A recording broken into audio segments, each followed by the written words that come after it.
This is Angelic Voice ASMR, and today I'm going to be doing another reading of Alice's Adventures in Wonderland.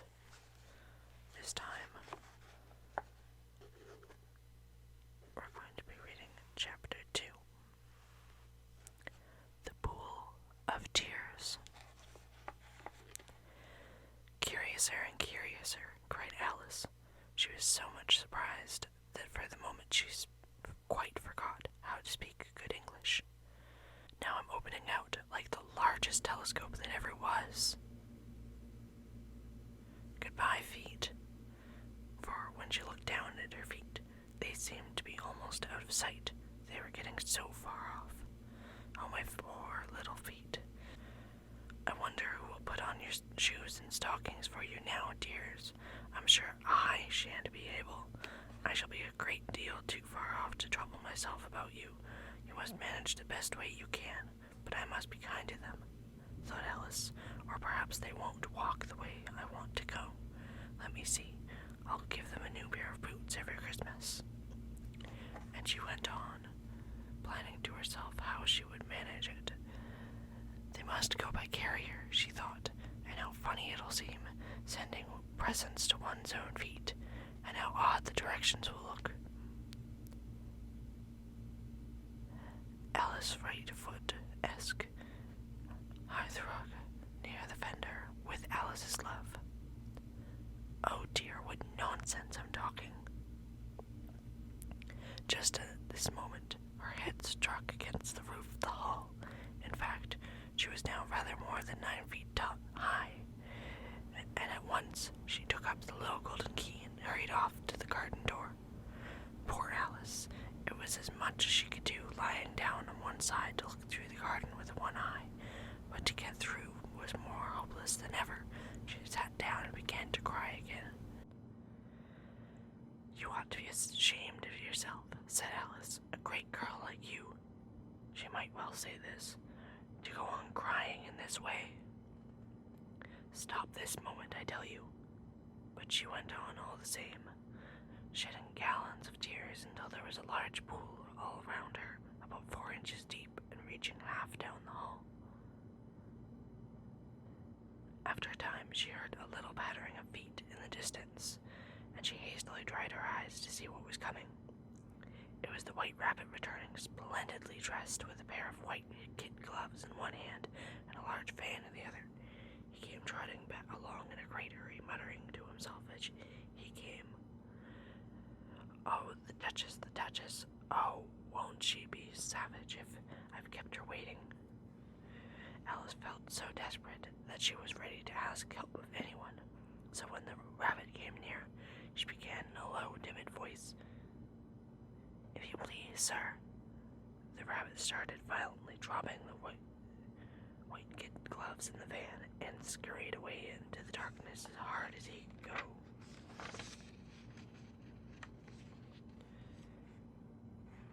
Alice took up the fan and gloves, and as the hall was very hot, she kept fanning herself all the time. She went on talking. Dear, dear, how queer everything is today. And yesterday things went on just as usual. I wonder if I've been changed in the night. Let me think. Was I the same when I got up this morning? I almost think I can remember feeling a little different.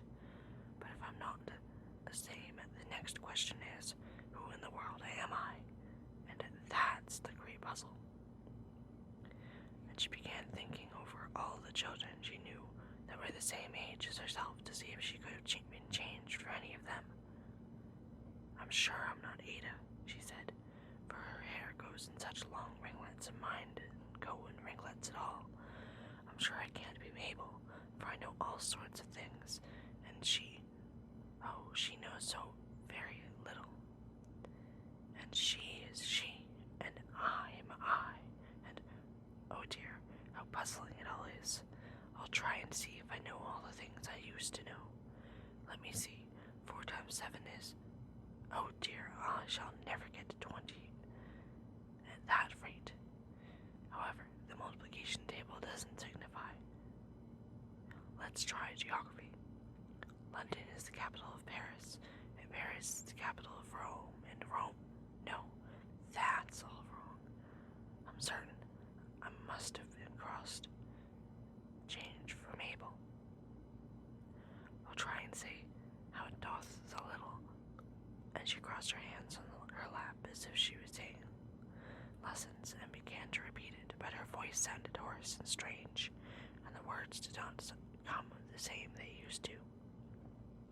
How doth the little crocodile improve his shining tail, and pour the waters of the Nile on every golden scale? How cheerfully he seems to grin and neatly spread his claws, and welcomes little fishes with gently smiling jaws. I'm sure those are not the right words, said poor Alice, and her eyes filled with tears again, and she went on, It must be Mabel after all. I shall have to go and live in that poky little house, and have next to no toys to play with, and oh, ever so many lessons to learn. No, I've made up my mind about it. If I'm Mabel, I'll stay down here. It'll be no use their putting their heads down and saying, Come up again, dear. I shall only look up and say, Who am I then? Tell me that first, and then if I like being that person, I'll come up. If not, I'll stay down here till somebody else. Oh dear, cried Alice with a sudden burst of tears. I do wish they would put their heads down. I'm so very tired of being all alone here. As she said this, she looked down at her hands and was surprised to see that she had put on one of the rabbit's little white kid gloves while she was talking. How can I have done that? She thought. I must be growing small again.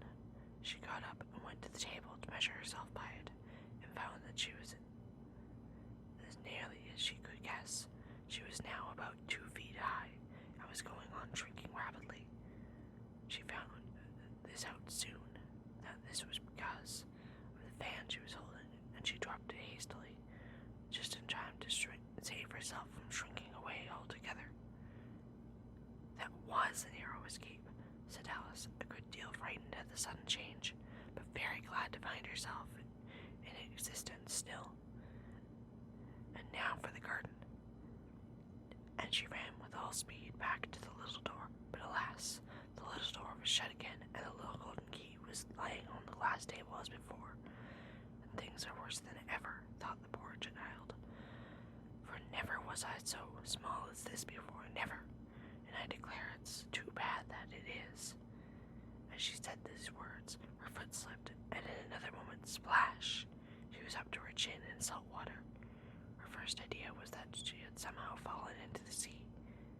And in that case, I can go back by railway, she said to herself.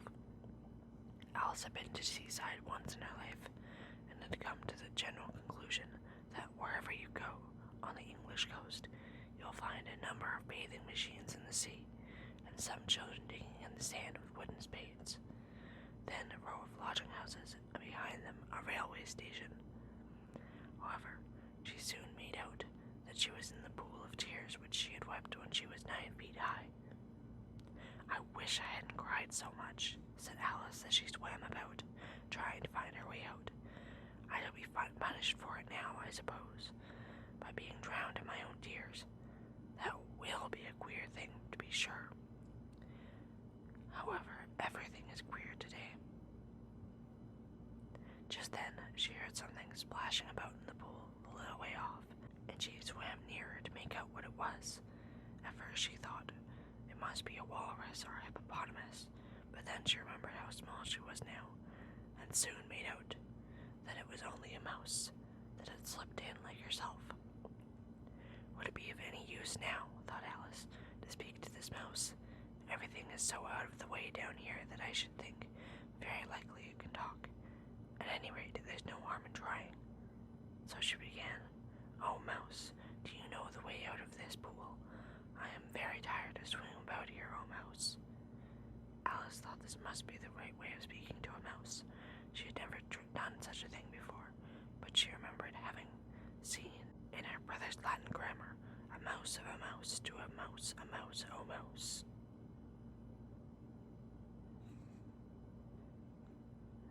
The mouse looked at her rather inquisitively, Someone seemed to wink with one of its little eyes, but it said nothing. Perhaps it doesn't understand English, thought Alice. I dare say it's a French mouse come over with William the Conqueror. For with all their knowledge of history, Alice had no very clear notion how long ago anything had happened. So she began again. Où est ma chatte? Which was the first sentence in her French lesson book. The mouse gave a sudden leap out of the water, and seemed to quiver all over with fright. Oh, I beg your pardon, cried Alice hastily, afraid that she had hurt the poor animal's feelings. I quite forgot that you didn't like cats. No, like cats, cried the mouse in a shrill, passionate voice. Would you like cats if you were me? Well, perhaps not, said Alice in a soothing tone. Don't be angry about it, and yet I wish I could show you our cat, Dinah. I think you'd take quite a fancy to cats if you could only see her. She is such a dear, quiet thing, Alice went on, half to herself, as she swam lazily about in the pool. And she sits purring so nicely by the fire, licking her paws and washing her face, and she is such a nice, soft thing to nurse, and she's quite such a capital one for catching mice. Oh, I beg your pardon, cried Alice again, for this time the mouse was bristling all over, and she felt quite certain it must be really offended. We won't talk about her any more, if you'd rather not. We indeed, cried the mouse, who was trembling down to the ends of its tail. As if I would talk on such a subject. Our family has always hated cats. Nasty, low, vulgar things. Don't let me hear the name again. I won't indeed, said Alice, in a great hurry to change the subject of conversation.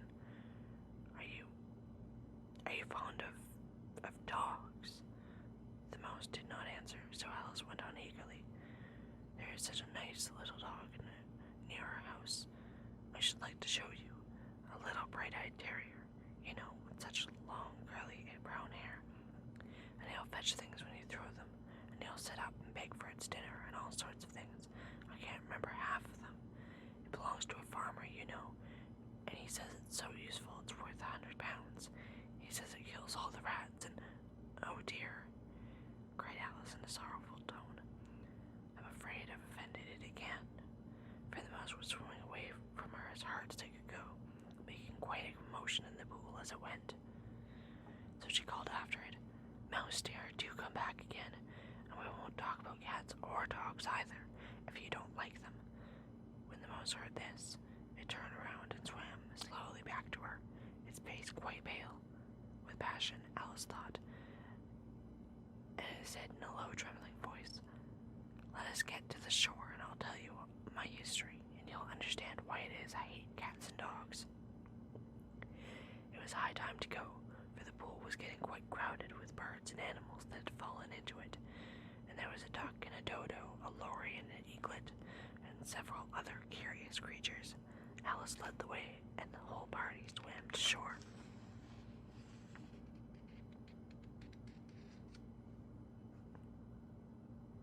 And that is the end of Chapter 2 of Alice's Adventures in Wonderland. As always, I hope that you enjoyed this video, and I wish you a good night.